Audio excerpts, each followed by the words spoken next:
محمد بن عبداللہ بن عبد المطلب بن ہاشم بن عبد مناف بن قصی بن club بن مرہ بن کعب بن لوی بن غالب بن فہر بن مالک بن نضر بن کنانہ بن خزیمہ بن مدرکہ بن الیاس بن mother بن نزار بن معد بن عدنان بن اود بن حمیسہ بن سلامان بن عوز بن بوز بن قموال بن ابی بن عوام بن ناشد بن حزاب بن بلداس بن یدلاف بن طابخ بن جاحم بن ناحش بن ماخی بن عیفی بن عبقر بن عبید بن الدعاء بن حمدان بن سنبر بن یثربی بن یحزن بن یلعر بن ارعوا بن عیذ بن زیشان بن عیسر بن اقناد بن ایہام بن مقصر بن ناحد بن زار بن سمی بن مزی بن عوض بن عرام بن قیدار بن اسماعیل بن ابراہیم بن آذر بن ناحور بن سروج بن رعوب بن فائج بن عابر بن ارفق شاد بن سام بن نوح بن لامک بن متوشال بن ادریس بن یرد بن ملہلئیل بن قینان بن آنوش بن شیسر بن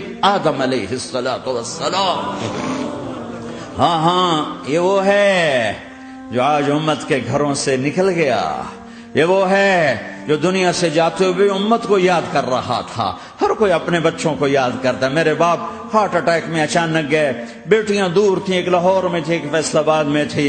وہ کہیں وہ میری دھیاں مینو ملاؤ, وہ میری دھیاں مینو ملاؤ, وہ میری بیٹیاں مجھے ملاؤ. پر اس وقت نہ کوئی ٹیلی فون تھے ایسے, نہ کوئی ایسے وہ آپس میں کوئی رابطے تھے, تو وہ نہیں پہنچ سکی. وہ میرا باپ یہی حسرت لے کے مر گیا کہ میں نے اپنی بیٹیوں کو نہیں دیکھا. یہ میرے نبی آج 12 ربیع الاول ہے اور 7 جون ہے, 633 عیسوی ہے اور 11 ہجری ہے اور پیر کا دن ہے اور 10 سے 12 کے درمیان کا ٹائم ہے. اور اشارہ ہو چکا ہے کہ آج محبوب کی ملاقات ہے. آپ اپنے ساری بیگمات کو بلایا اور ان کو رخصت کیا, پھر بیٹی کو بلایا, ملاقات کی, رخصت کیا, پھر علی کو بلایا اور گود میں سر رکھا, کمر پہ ہاتھ پھیرا, کچھ دعا دی, پھر رخصت کیا, پھر سب سے آخر میں حسنین کو بلایا. حسن کو ادھر لیا, حسین کو ادھر لیا, دونوں کے سر چومے اور ساتھ ہی آنسو جاری ہو گئے.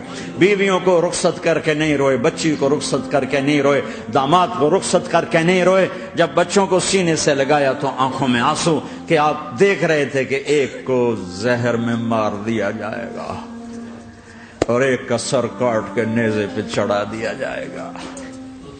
ابن زیاد کے سامنے حسین کا کٹا ہوا سر آیا, اس نے منہ پہ چھڑی ماری اور کہنے لگا میں نے ایسا حسن آج تک نہیں دیکھا, مرنے کے بعد بھی ایسا روشن چہرہ میں نے نہیں دیکھا. پھر چھڑی ماری تو انس رضی اللہ تعالیٰ عنہ کھڑے ہو کے کہنے لگے بدبخت یہ چھڑی ان ہونٹوں سے ہٹا, میں نے ان ہونٹوں پہ نبی کے ہونٹوں کو لگتے دیکھا, ان ہونٹوں کو میرے نبی نے چوما ہوا ہے. یہ سب کچھ آپ کی نظر کے سامنے آ رہا ہے. دعا نہیں کی, دعا نہیں کی. ایک خبر پہلے دی دیکھ رہا ہوں, ایک کتا ہے کالا چٹا میری اولاد کا خون پی رہا ہے. جب کربلا میں لشکر آمنے سامنے ہوئے اور شمر پہ امام علی مقام کی نظر پڑے تو اللہ اکبر صدق اللہ ورسول, سچ کہا اللہ اس کے رسول نے. تو ساتھیوں نے عرض کی کیا سچ کہا؟ فرمایا وہ دیکھو سامنے جو کھڑا ہوا ہے شمر, اس کو برس کی بیماری ہوئی تو رنگ کالا تھا تو سفید داغ لگ گئے. تو آپ نے کہا میرے حبیب نے کہا تھا ایک کالا سفید کتا میری اولاد کا خون پیے گا, وہ کھڑا ہوا ہے.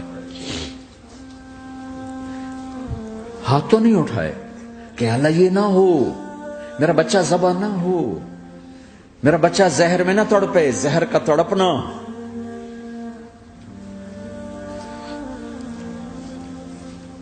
سب کو رخصت کر دیا.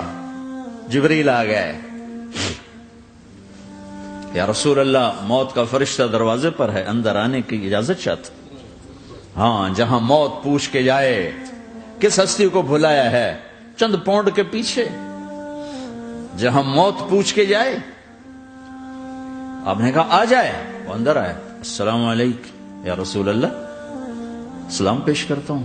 میں نے آج تک کسی کو سلام نہیں کیا, آپ پہلی ہستی ہیں جنہیں سلام کر رہا ہوں. میں نے آج تک نہیں کسی کو سلام کیا. یا رسول اللہ آپ پہلی ہستی ہیں, اللہ نے کہا پوچھ کے اندر جانا, بن پوچھے نہ جانا. یا رسول اللہ مجھے حکم ہے کہ آپ سے پوچھوں, آپ جانا چاہیں تو میں لے جاؤں اور رہنا چاہوں تو میں چھوڑ کے واپس چلا جاؤں. طارق جمیل سے کوئی پوچھے, آپ سے کوئی پوچھے, پوچھا جا رہا ہے, موت پوچھ رہی کہ آؤں کہ نہ آؤں؟ تو آپ نے کہا اگر میں اجازت دے دوں تو میری جان نکالو گے؟ کہاں جی نکالوں گا۔ تو آپ نے جبریل کو دیکھا، کیا کہتے ہو کیا کہتے ہو؟ تو جبریل نے عرض کی یا رسول اللہ، اللہ آپ کی ملاقات کے شوق میں۔ او میرے بھائیو بہنوں، ایسی موت مانگو اللہ سے، جب جا رہے ہیں تو اللہ خوش ہو رہا۔ ایسی موت نہ ہو جیسے بھاگا ہوا مجرم پکڑا جاتا ہے، ہتھکڑیاں لگا کے جیل میں لے جایا جا رہا ہے۔ ایسی موت مانگو اور ایسی زندگی گزارو۔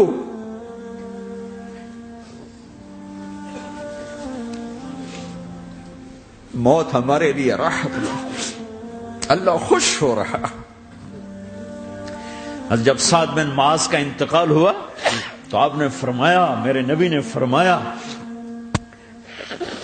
سعد بن معاذ بڑے صحابہ میں ہیں، میرے نبی نے فرمایا کہ آج اللہ کا عرش خوشی سے جھوم اٹھا ہے، چونکہ وہاں تو جا رہے ہیں نا، یہاں سے نکلنا ہے، وہاں تو پہنچنا ہے، وہاں تو خوشی ہے، یہاں غم ہے۔ تو ہم نے کہا، میرے نبی نے فرمایا کہ آج میرے اللہ کا عرش سعد کے پہنچنے پر خوشی میں جھوم اٹھا ہے۔ ایسی موت مانگو کہ اللہ کا عرش بھی خوشی سے جھومے، اللہ بھی خوش۔ کیا کر رہے ہو؟ کدھر جا رہے ہو؟ اس دھوکے کے گھر، اس مچھر کے پر، اس مکڑی کے جالے، اس دکھوں کے گھر، اس غموں کی دنیا میں کیا ڈھونڈتے ہو؟ جاؤ اللہ کو ڈھونڈو، جاؤ اس کے حبیب کو ڈھونڈو، کہ جاؤ مزے کی زندگی یہاں گزارو، مزے کی نیند قبر میں پوری کرو، اور جنت میں ہمیشہ کی راحتوں کے مالک بن جاؤ۔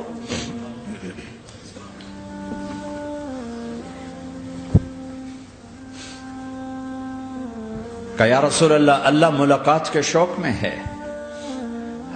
تو میرے نبی فرماتے کہ میرے حسنین کا کیا ہوگا؟ میں تو دیکھ رہا ہوں ایک زہر میں تڑپتا ہے، ایک بچوں سمیت نیزے پہ چڑھا ہوا ہے۔ ویسے بھی محرم ہمیں یاد دلاتا ہے کہ اللہ کو راضی کرنے کے لیے آخری حدوں تک پہنچنا بھی کامیابی کا صحرا گلے میں ڈالنا ہے۔ ایک نے فتح کا جھنڈا گاڑا، قیامت تک کے لیے ذلت اس کے ماتھے کا نشان بن گئی۔ ایک نے سر کٹا کے نیزے پہ چڑھایا اور قیامت تک کے لیے عزت کا صحرا گلے میں ڈال لیا۔ کیوں کہ ایک دنیا کی بازی ہارا پر اللہ کو لے کے جیت گیا، اور ایک دنیا کی بازی جیتا اور اللہ کو کھو کے ہار گیا۔ اللہ کو پانے کے بعد کوئی ہار نہیں، اللہ کو کھو دینے کے بعد کوئی جیت نہیں۔ اللہ کو اپنا مطلب بناؤ، اللہ کو مطلب بناؤ، اللہ کو مطلب بناؤ، اللہ کو اپنی زندگی کا مقصد بناؤ۔